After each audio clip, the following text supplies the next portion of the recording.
ओम क्रीं क्रीं क्रीं ह्रीं ह्रीं ह्रीं हुम हम दक्षिणकालिके क्रीं क्रीं क्रीं ह्रीं ह्रीं ह्रीं हुम हम स्वाहा। माँ दक्षिणकालिके नमः। प्रसन्नवरदो भव, प्रसन्नवरदो भव, प्रसन्नवरदो भव। सिद्ध साधक परिवार के इस चैनल में आपको स्वागत है। चैनल को सब्सक्राइब कर लीजिए। आज मैं आपके सामने एक ऐसी साधना विधि रखना चाहता हूँ जो अत्यंत ही तीक्ष्ण, दुर्धर्ष और शत्रुओं पर वज्र की तरह प्रहार करने वाली साधना है। ये साधना ब्रह्मास्त्र से भी ज़्यादा तीव्र, पूरे ब्रह्मांड को मुट्ठी में बांध कर रखने वाली और पूरे ब्रह्मांड को गेंद की तरह उछालने वाली अद्भुत तथा तेजस्वी साधना है, जिसे हम कृत्या साधना कहते हैं। इसे बारंबार हमारे द्वारा सिद्ध किया गया है। इसमें कुछ सावधानियां हैं, बरतने पर ये निश्चित ही सफलता होता है। और इस साधना को संपन्न करने के लिए हमने कुल 12 नियम बनाए हैं, जिसका पालन करना साधक के लिए अनिवार्य है, जिसके बिना ये साधना हम देंगे नहीं और वो सफल होगा भी नहीं। एक है, इस साधना को संपन्न करने से पूर्व कृत्या दीक्षा सिद्ध साधक परिवार से लेना आवश्यक है। चाहे स्वयं आप आके यहाँ से ले सकते हैं, नहीं तो फोटो के माध्यम से या व्यक्तिगत रूप से कैसे भी हो, आप दीक्षा ग्रहण पहले करें। ये सर्वप्रथम है इस साधना का। दूसरा है, इस साधना के प्रारंभ में और अंत में गुरु पूजन आवश्यक होता ही है। और इस साधना में बाजोट पर काला वस्त्र बिछाकर उस पर जहाँ एक और कृत्या यंत्र को स्थापित करेंगे, वहीं दूसरी तरफ गुरु यंत्र को भी स्थापित करेंगे, जिससे कि गुरु इस साधना में होने वाली अघटन दुर्घटना से आपका जीवन की रक्षा कर सकें और साधना में सफलता दे सकें और किसी भी प्रकार का भय, डर, चिंता, तकलीफ, तनाव और मन में किसी प्रकार की दुविधा नहीं रहे। और यह साधना 21 दिन की साधना है और 21 दिन तक आप नित्य रात्रि को 11 बजे से लेकर 3 बजे के बीच इस साधना को संपन्न करेंगे। यही समय इसके लिए उपयुक्त समय होता है। इस साधना में केवल कृत्या माला का ही प्रयोग किया जाना चाहिए। अन्य किसी दूसरी माला से इस साधना को संपन्न नहीं किया जा सकता। इस साधना को संपन्न करते समय भूमि पर सोएं, अर्थात जहाँ पर आप ये साधना संपन्न करें वहीं पर ही रात्रि को लेट जाएं। साधना काल में पूर्ण ब्रह्मचर्य का पालन निश्चित करें। स्त्री गमन या पर स्त्री पर या पर पुरुष पर सर्वथा वर्जित है। आपके साधना कक्ष में दूसरा कोई व्यक्ति प्रवेश नहीं करें। यदि एक ही कमरा आपके पास है तो साधना स्थान को चारों तरफ से पर्दा टांग कर एक कक्ष बना लें। किसी को आपको वहाँ पे जाने की अनुमति नहीं देना चाहिए, जैसे कि आपकी पत्नी, आपका पुत्र या पुत्री, अन्य कोई भी उसमें प्रयोग नहीं कर सकें। साधना काल में एक महत्वपूर्ण बात बता रहे हैं, इसको आप याद रखें, डरने की कोई आवश्यकता नहीं है। साधना काल में किसी प्रकार का कोई भय, डर, तनाव या विषमता पैदा नहीं होती। कोई राक्षस, भूत, पिशाच या चुड़ैल आदि आपके सामने नहीं आएंगे जो आपको डराए या धमकाएं। लेकिन इस बात का ध्यान रखें कि जो कच्चे दिल वाले साधक होते हैं, जो डरपोक हैं, जो वृद्ध हैं, जिनका हृदय कमज़ोर है या कभी उनको हार्ट अटैक आ चुका है, वो इस साधना को संपन्न नहीं करें, असुविधा हो सकता है। ये साधना एक तीक्ष्ण साधना है, ये भी याद रहे। अतः शरीर में तेजस्विता पैदा होने पर ही ये साधना आप संपन्न करें। जब आपका शरीर और तथा मन स्वस्थ हो तब आप इस साधना को ही केवल संपन्न करें। वो तो इस संसार में कोई भी वृद्ध नहीं होता, कोई डरपोक नहीं होता, वो तो शरीर का स्थिति है। तो हमारे मन में समा जाता है कि हम वृद्ध हो चुके हैं। लेकिन आपका मन जब तगड़ा होगा, उसमें गर्मी पैदा होगा, तब आप ये साधना को संपन्न करेंगे। इस साधना में काला आसन बिछाएं, काली धोती पहने तथा गुरु पीताम्बर का धारण करें, दक्षिण दिशा की ओर मुँह करके बैठें और सामने तेल का दीपक जलाएं। तेल कोई भी हो सकता है।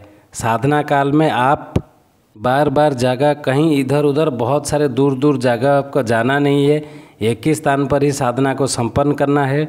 साधना काल में आप अन्य सत्य नहीं बोलें तथा संभव अपने आप को संक्षिप्त रखें, लोगों से दूर रहें, नीच संसर्ग से दूर रहें। कोई अगर आपको साधना काल में अनुभव हो रहा हो तो उससे गुप्त रखें, किसी को भी बताएं नहीं, केवल गुरु को ही बताएं, किसी को बताएं नहीं, सुनाएं नहीं, ना ही किसी को भी, ना पत्नी को, ना पुत्र को, ना पुत्र को, किसी को भी नहीं बताना है। साधना काल में एक समय ही भोजन करें और वो भोजन पूर्ण तरीके से सात्विक होना चाहिए। किसी तरह का मांस मछली दुर्गंध या कोई बासी सड़ा हुआ खाना आपको नहीं खाना है और पूर्ण श्रद्धा और विश्वास के साथ ही इस साधना को संपन्न करें।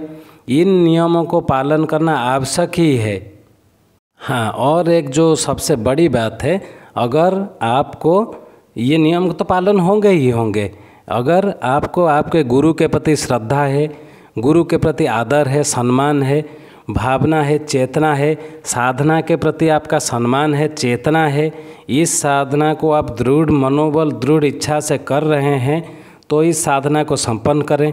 अन्यथा यदि आप अश्रद्धावान हैं तो आप इस साधना को बिल्कुल नहीं करें, इसमें हाथ भी नहीं लगाएं। इसका मंत्र उच्चारण तो दूर की बात है, इसको सोचे भी नहीं कि हमको ये करना है।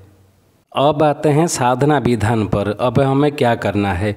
साधना प्रारंभ करने से पूर्व स्नान आदि से निवृत्त हो लें, फिर काली धोती पहनकर गुरु पीताम्बर ओढ़ लें ताकि आपके ऊपर कोई आपदा ना टूट पड़े।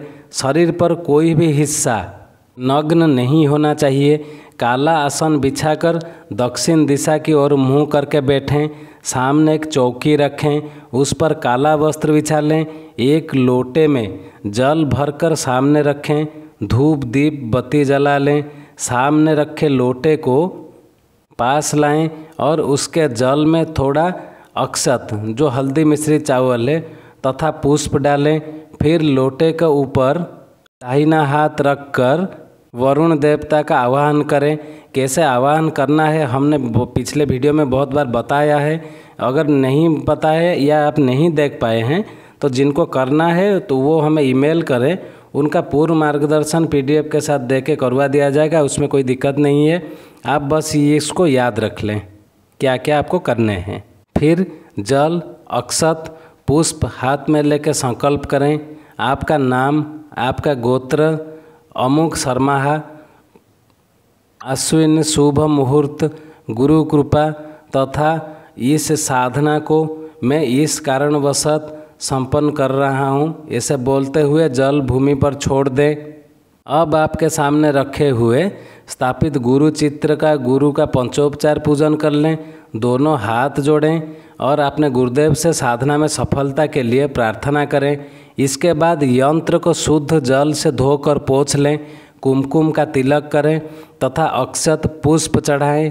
पुनः मानसिक रूप से साधना में सफलता प्राप्ति के लिए आपके गुरुदेव से प्रार्थना करें और आपके जो गुरु मंत्र दिए होंगे उनका 5 माला या 7 माला गुरु मंत्र का जाप अवश्य करें, निश्चित करें। फिर जो प्राण प्रतिष्ठित कृत्या यंत्र है उसको किसी पात्र में लेकर स्नान कराएं। फिर एक तांबे या स्टील के प्लेट लेकर उस पर कुमकुम में कृ लिखकर उसमें यंत्र को स्थापित करें तथा यंत्र पर तिलक करें। अक्षत पुष्प धूप दीप से पूजन करें। इसके बाद कृत्या यंत्र को चारों तरफ, चारों दिशाओं में, के चारों तरफ, पूर्व पश्चिम उत्तर दक्षिण चारों दिशाओं में 4 तेल के दिया जलाकर रखें। जो 4 दीपक पूरे जप काल तक जलते रहने चाहिए। जब आपका एक दिन का मतलब ये हर दिन 21 दिन तक का है, हर दिन दीप जलाएं, 4 दीप जलाएं और जब तक आपका जाप संपूर्ण ना हो तब तक वो दिए जलते रहे। फिर जो सिद्ध कृत्या मंत्र हम आपको दे रहे हैं, फिर से कह रहे हैं, ये अत्यंत ही तीक्ष्ण साधना है। इस मंत्र का आपको कृत्या माला से 21 माला हर दिन 21 दिन तक जाप करने हैं। मंत्र धीरे धीरे कह रहे हैं, इसको नोट करके रख लें। कोई मन में संदेह हो हमें ईमेल करें, हमको कमेंट में कांटेक्ट करें। अब मंत्र लिख लें, ओम क्लीम क्लीम कृत्या सिद्धिम शत्रुन मोहय उच्चाटय मारय आज्ञा पालय पालय फट। ओम क्लीम क्लीम कृत्या सिद्धिम शत्रुन मोहय उच्चाटय मारय आज्ञा पालय पालय फट। और जैसे ही ये मंत्र संपन्न होता है, इसके प्रभाव से रक्षा पाने के लिए फिर इस जाप को संपन्न के बाद 5 माला गुरु मंत्र का आपका जाप करें। अंतिम दिन का जाप समाप्ति के बाद जब साधना पूर्ण होने से कृत्या अवश्य ही आपके सामने आके खड़े होते हैं और आपको मनोवांछित फल के देते हैं और आपसे ये वचन भी लेते हैं। आप इससे घबराइएगा नहीं, डरिएगा नहीं। और जैसे ही संपन्न होता है, सारे जो सामग्रियां होते हैं उसको जल में विसर्जित कर दें। आज के लिए इतना ही था और ज़्यादा हम कुछ बताए नहीं। इसमें और कुछ गुप्त जानकारियाँ भी है, जिनको करना है उनको हम बताएंगे, जिनको नहीं करना है उनको बता के कोई फ़ायदा नहीं, वो डर जाएंगे। तो जिनको करना है वो हमें ईमेल करें या हमें कमेंट में संपर्क करें। आज के लिए इतना ही था। ओम क्रीम क्रीम क्रीम ह्रीम ह्रीम ह्रीम हुम हुम दक्षिणकालिके क्रीम क्रीम क्रीम ह्रीम ह्रीम ह्रीम हुम हुम स्वाहा। माँ दक्षिणकालिके नमः। प्रसन्न वरदो भव, प्रसन्न वरदो भव, प्रसन्न वरदो भव। चैनल को सब्सक्राइब जरूर कर लें।